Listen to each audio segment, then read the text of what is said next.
soutien en nature et en espèces pour prêter main forte aux pensionnaires du centre d'accueil de Mougnon à Abomey en situation de vulnérabilité. Le don, composé de fournitures scolaires de vivres et d'une enveloppe financière, est un geste de générosité de la Fondation Farid Danko. Il ne faut pas attendre toujours que le gouvernement, l'État fasse des choses.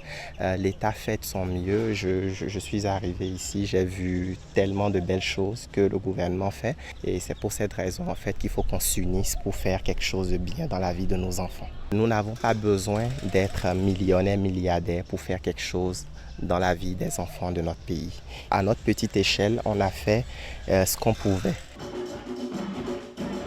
Des moments festifs pour exprimer la joie et la gratitude de ces orphelins aux responsables de la Fondation qui leur offre ainsi la chance de passer une bonne année scolaire. Je dis merci beaucoup à la Fondation pour votre aide envers nous, les enfants de ce centre. Que Dieu vous bénisse et qu'il y a de l'évolution envers votre projet. Nous prenons en charge les enfants les pleins orphelins et surtout nous sommes spécialisés dans la prise en charge des enfants dissociés. Notre priorité, c'est d'abord accueillir ces enfants car c'est souvent eux qui se retrouvent dans les rues. Mais aujourd'hui, ils ont reçu des parents de qualité. Nous vous disons merci. Les responsables de la Fondation Farid Danko ne comptent pas s'arrêter en si bon chemin. Ils s'engagent à poursuivre leurs efforts et à travailler en étroite collaboration avec les pensionnaires de l'orphelinat afin de soutenir ces âmes innocentes qui en ont le plus besoin.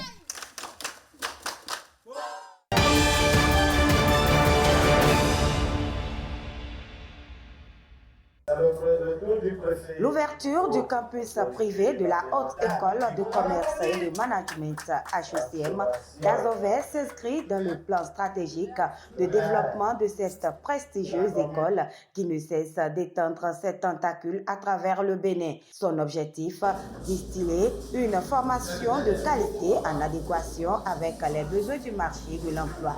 Ces locaux offrent un environnement d'apprentissage stimulant et des installations de pointe qui permettront à nos étudiants de réaliser leur plein potentiel. Grâce à HECM Ablaroué, nous avons la chance de pouvoir poursuivre nos études dans des conditions optimales sans avoir à quitter nos familles, nos amis, notre ville.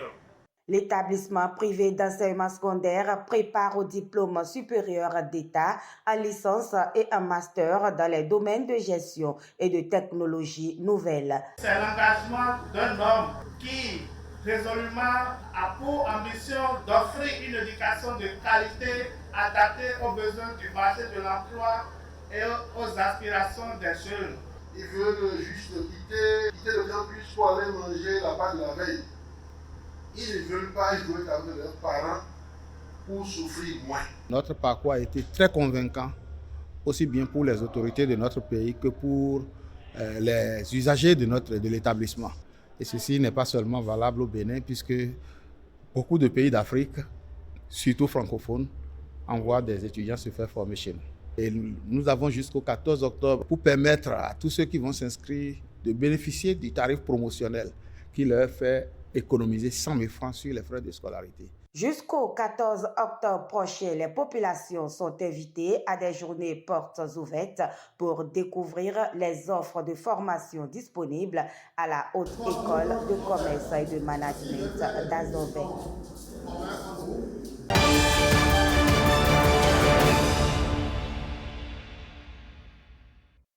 La deuxième phase du programme de redevabilité qui arrive à son terme s'est établie sur 4 années. Elle a œuvré pour que les citoyens jouissent de plus en plus de leurs droits socio-économiques et politiques grâce à la systématisation de la demande et de l'offre et à l'efficacité des institutions de régulation et de contrôle. La coopération suisse apporte son appui technique et financier. Les parties prenantes ont assuré la mise en œuvre des actions à partir d'une pléiade de thématiques, parmi lesquelles nous trouvons la redevabilité judiciaire, la redevabilité sociale, qui est le suivi de la démarche qualité dans l'offre des services essentiels pour le bien-être des populations, Fort de ces 9,6 millions de francs suisses, on parle environ de 6 milliards de francs CFA, il a permis de développer un réseau avec l'expertise de l'opérateur GFA,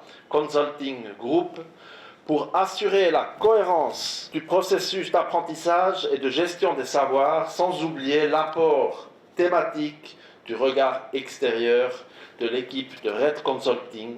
Des initiatives qui cadrent avec les réformes initiées par le gouvernement béninois pour le mieux-être des populations. La systématisation de la redevabilité est un combat de longue haleine. C'est un travail qui doit être fait sur les mentalités, sur les comportements, sur la respiration, dans les démarches de chacun de nous. Il est donc essentiel de continuer à soutenir les efforts nationaux en matière de redevabilité et de bonne gouvernance. La troisième phase de ce programme a été systématiquement lancée, toujours pour une durée de 4 années.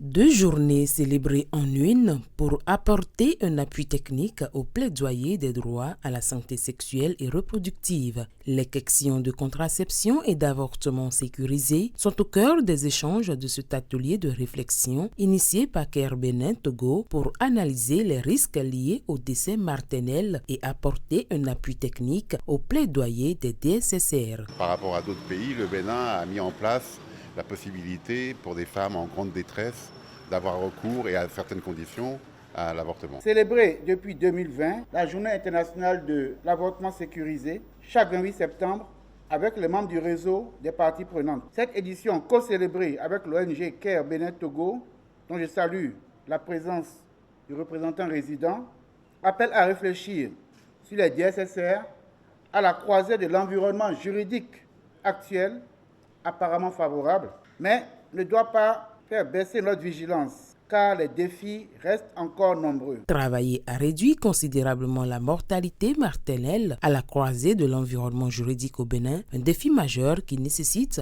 une fédération des actions. Au niveau du système de santé national, plusieurs avancées sont notées surtout dans les domaines de la prévention contre la mortalité infantile, la réduction des cas de décès maternel, la prévention contre les infections sexuellement transmissibles et la planification familiale. Dans le cas de l'avortement sécurisé, il y a eu la loi qui a été votée pour faciliter l'accès aux soins complets d'avortement, notamment l'interruption volontaire de grossesse.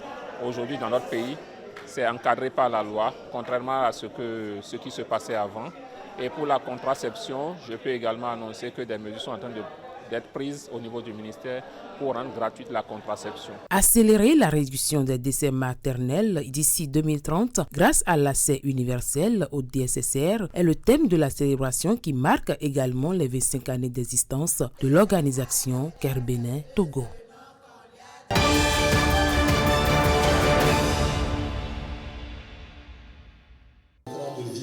Au menu de cette troisième rencontre statutaire, le rapport d'activité de 2022 à 2024. Plusieurs réalisations sont à mettre à l'actif du bureau de l'ARECAM pour ce mandat de 2 ans qui s'est achevé. Accroissement de l'effectif, campagne de mobilisation de ressources, amélioration de l'appui sanitaire au profit des membres et organisation d'activités de réjouissance. L'objectif est de faire mieux avec plus de soutien. Merci pour les appuis dont nous sommes annuellement bénéficiaires et qui permettent au comité de gestion d'apporter une modeste contribution au coût des soins médicaux des membres en l'absence d'une prise en charge. Face à l'accroissement continu de nos membres, notre souhait est de voir se pérenniser le soutien du réseau avec un appui substantiel. Les sacrifices de ces aînés pour la maison FESECAM en Bénin ne sont pas oubliés. Pour les actuels responsables de cette institution de microfinance, ça reste une source de motivation. L'ARECAM peut toujours compter sur leur appui. Vous êtes des pionniers. Vous avez créé les CIRCAM à partir de rien. La FESECAM toujours plus forte. Et donc, nous autres, nous allons travailler à porter ce flambeau que vous avez laissé. En effet, les retraités constituent une richesse.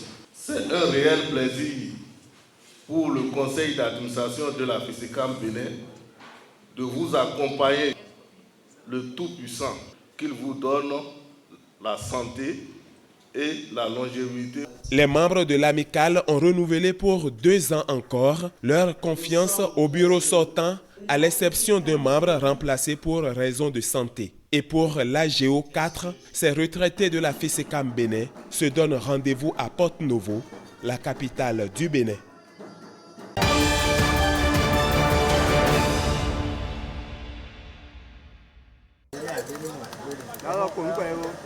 Ces compétiteurs sont venus des 6 communes du département de la Liborie pour prendre part à cette 6e édition du Festival départemental des activités ludiques. Cette initiative vise à promouvoir le vivre ensemble et la cohésion sociale. L'objectif de cette activité, c'est de promouvoir le loisir éducatif. Nous sommes à notre 6e édition et nous avons fini avec les phases communales et ce jour nous sommes à la phase départementale. Ces participants ont compéti dans plusieurs jeux, notamment les jeux de dames, d'adji, de tabou et de belote. Nous avons 2 catégories de jeux. Nous avons les jeux classiques tels que la belote et jeux de dames. Et les jeux de chez nous, le consommons local, et nous avons adji et tabourou. Toutes les fois que nous organisons cette activité, il y a une forte mobilisation. Et vous allez dû remarquer que quand il s'agit de jeux de tabourou par exemple, il y a plus des personnes d'un âge certain qui viennent plus parce que c'est la pratique qu'ils aiment dans les villages. Je suis très heureux de revenir encore dans cette compétition car pendant 2 ans j'avais pris la retraite pour permettre aux autres de montrer aussi ce qu'ils savent faire. À ma grande surprise, je suis revenu, j'ai encore remporté. Je suis content. Je suis le champion du jeu Adji de l'édition 2024 que nous venons de terminer. Je voulais remercier tous les organisateurs pour avoir mis les petits pas dans les grands afin que cette fête soit une réalité. Les meilleurs à cette 6e édition ont reçu des prix, des trophées et partent chacun avec des enveloppes financières.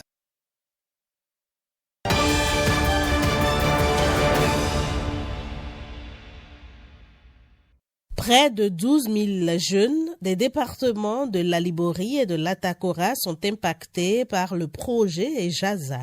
Ces hommes et femmes s'investissent dans 4 filières, à savoir maraîchage, petits ruminants, volailles et soja.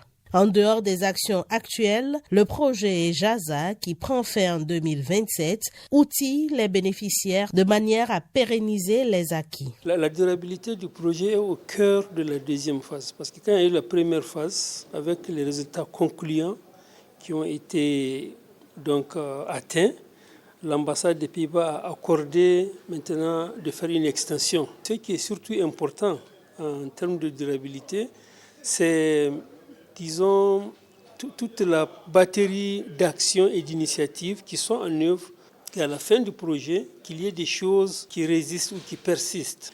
On a les jeunes à la base. De ces jeunes-là, on identifie les champions.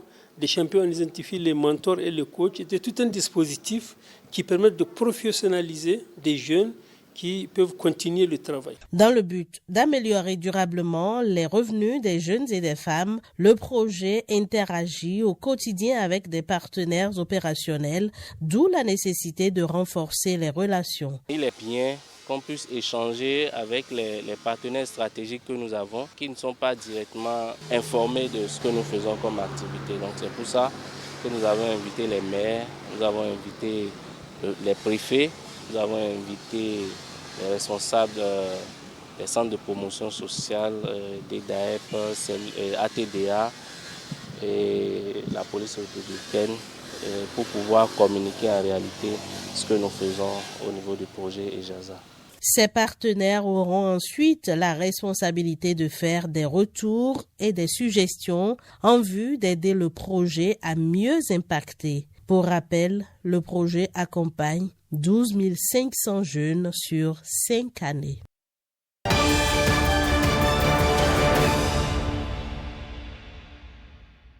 Les résultats présentés prennent en compte la phase pilote de EJASA de 2020 à 2022 et la deuxième phase démarrée depuis 2023. 2 départements, Alibori et Atakora, soit 15 communes, ont bénéficié des actions pour des performances encourageantes. Aujourd'hui, le projet EJASA, avec sa phase pilote, a touché plus de 4000 jeunes. Donc, ce sont des jeunes qui sont actifs dans le secteur agricole. Bien sûr, il y a des bénéficiaires indirects. Vous imaginez, tous ces jeunes-là, ça impacte leur ménage lorsqu'il s'agit de la nutrition et lorsqu'il s'agit des formations aussi. Les ménages sont associés et il y a aussi l'écosystème qui est touché aussi. Quand vous prenez les organisations professionnelles agricoles sont renforcées. Dans les discours d'appréciation des résultats, ces partenaires stratégiques sont revenus sur certaines préoccupations. Un feedback attendu d'ailleurs par l'équipe de la SNV pour la suite du projet. Ce qui m'a impacté, ce projet a impliqué les structures locales pour l'identification des cibles.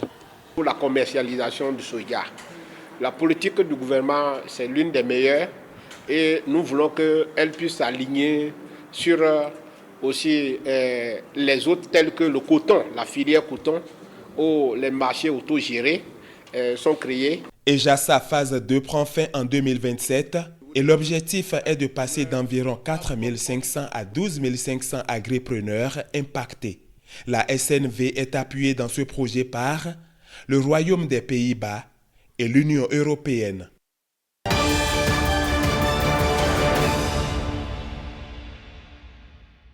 L'étude a été menée dans les départements du Borgou, de la Donga et des Collines, zone d'intervention du programme Approche communale pour le marché agricole. Selon l'équipe de consultants, les causes des conflits fonciers relevés ont notamment obstruction des couloirs de passage et méconnaissance des instances locales de gestion foncière. Des actions phares sont envisagées dans la foulée. On peut retrouver essentiellement, par exemple, la généralisation du cadastre, la sensibilisation sur le contenu du code foncier et domanial, afin que et les populations et les acteurs du foncier puissent mieux maîtriser les questions foncières. Nous avons préconisé également comme action phare l'intensification de tout ce qui est mesures de sécurisation.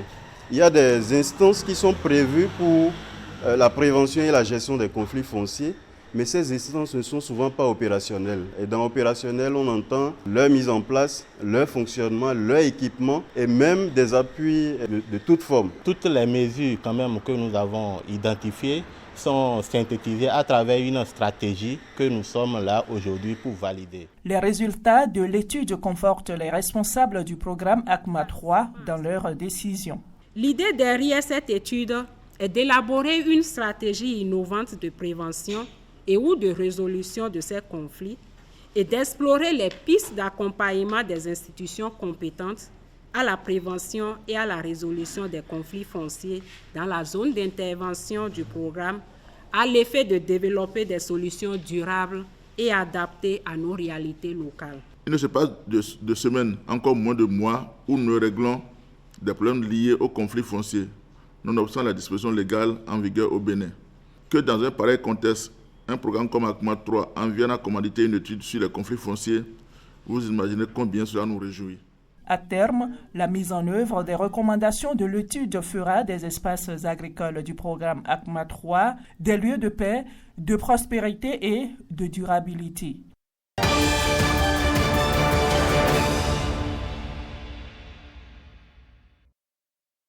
Longtemps désiré par les populations d'Okeo, il aurait fallu attendre l'avènement de la rupture pour que le bitumage de cette voie soit une réalité. Le bitumage de Nas-Savè, sur lequel nous nous retrouvons ici, et c'est comme vous le constatez, c'est toute une joie pour la population.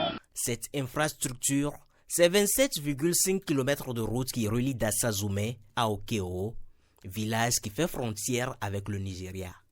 Joie et doléances, sentiments manifestes des populations. Première demande de la population, c'est le pont sur le fleuve Okpara. Parce que ce pont servira non seulement la localité d'Okeo et l'arrondissement, mais ça servira également toute la commune de Savè.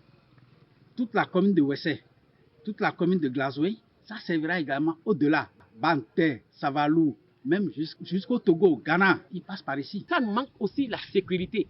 Si l'État peut tout faire pour nous traiter aussi du commissariat d'arrondissement, je pense qu'on aura aussi le cœur à l'aise. Situé dans les périphéries de Dassazoumé, ce village bénéficie de la phase 2 de l'asphaltage. Preuve que le programme d'action du gouvernement ne laisse nulle place où la main ne passe et repasse.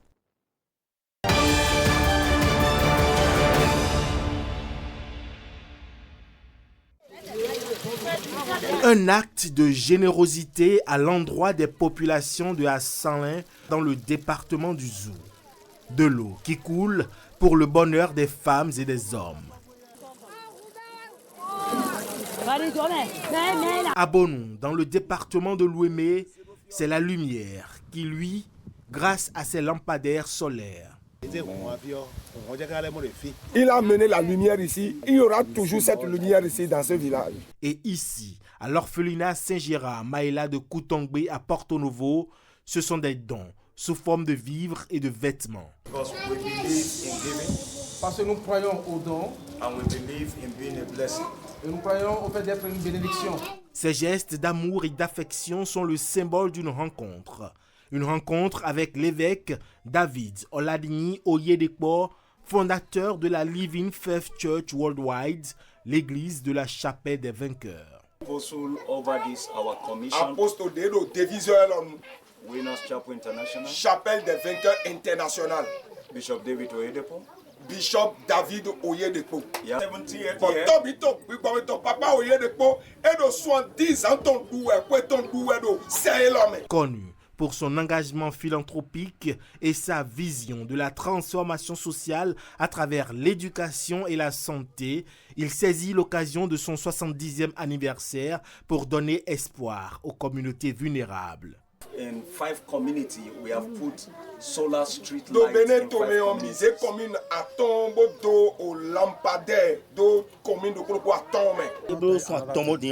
Il y a 3 mois de cela, il n'y avait pas possibilité d'avoir de l'eau à boire ici.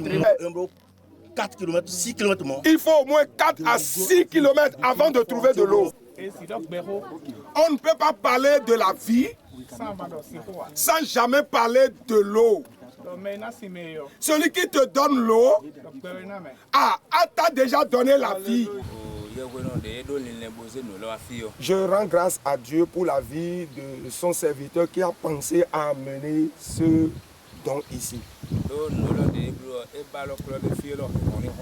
Il a voulu que la lumière soit en ce lieu. En célébrant ses 70 ans, l'évêque David Oyedekpo a choisi d'apporter lumière, espoir et soutien, des valeurs de partage et de solidarité qu'il prône à travers ses actions humanitaires. Happy birthday to you.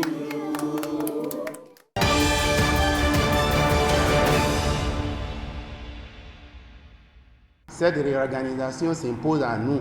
C'est une nouvelle ère qui s'ouvre pour les transformateurs de cajou. Ils se mettent désormais ensemble pour mieux dynamiser le secteur de la transformation. En tant qu'industriels, nous avons une grande responsabilité.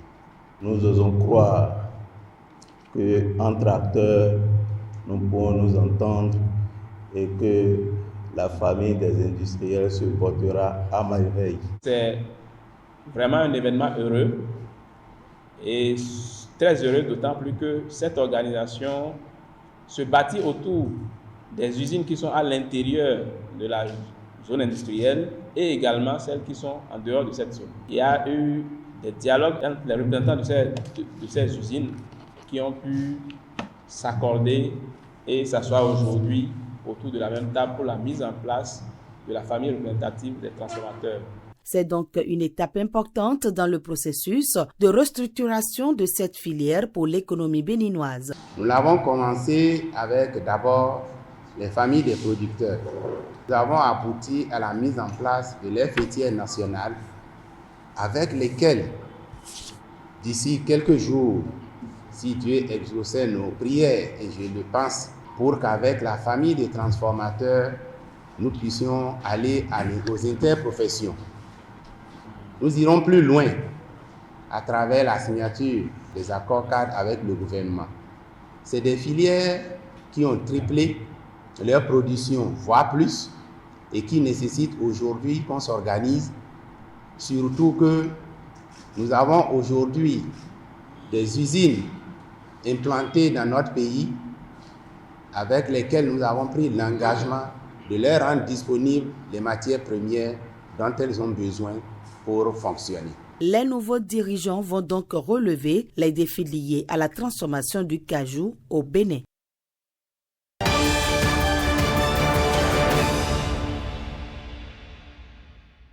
Répondre de manière efficace aux attentes des populations en termes d'aménagement du cadre de vie. C'est la principale mission de ces petites et moyennes entreprises. Elles sont désormais partenaires de la SGDES, Société de gestion des déchets et de la salubrité. Si vous voyez la ville de Cotonou aussi propre, si vous voyez les ouvrages d'assainissement aussi bien nettoyés, si vous voyez que les déchets sont ramassés et depuis quelques années, il n'y a plus de déchets dans nos rues, c'est parce que les partenaires liés au contrat ont des obligations et respectent ces obligations. Si les gens, les touristes, courent pour venir chez nous, c'est parce qu'ils viennent dans un cadre assaini et propre. Tous ceux qui auront participé à cette session vont sortir d'ici avec des outils leur permettant d'offrir des prestations de bonne qualité à la SGDS. Les lignes directives à suivre dans le cadre de ce partenariat sont déjà clarifiées et la familiarisation avec le manuel de procédure technique de la SGDS est en cours.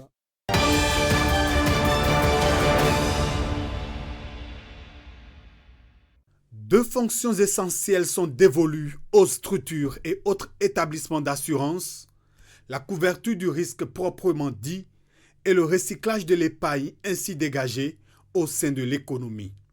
L'assurance est donc une industrie financière qui se consacre à la gestion du risque des agents économiques, particuliers et entreprises. Mais la réalité du secteur diffère d'un continent à l'autre.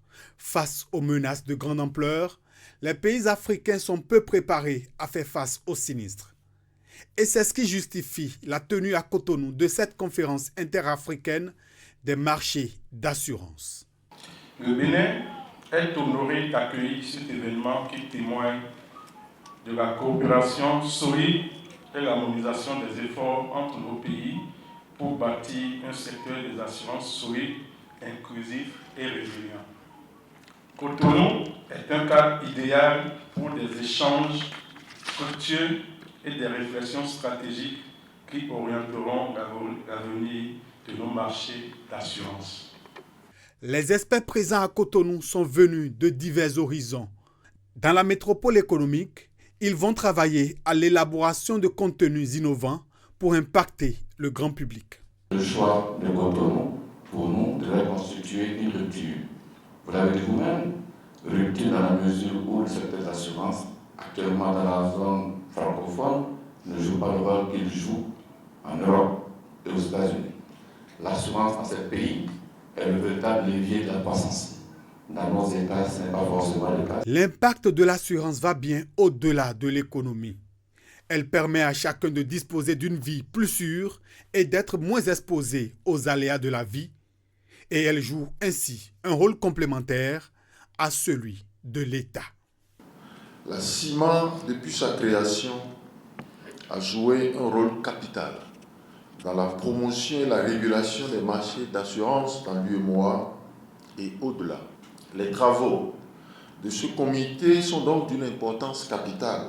Nous avons donc la responsabilité de moderniser et de rendre plus efficace le système d'assurance dans nos pays pour protéger nos populations et accompagner nos économies vers un développement durable. Cotonou, carrefour des marchés d'assurance à l'échelle panafricaine. Du 23 septembre au 6 octobre 2024, ces experts vont tracer une nouvelle avenue pour l'essor de l'assurance sur l'ensemble du continent.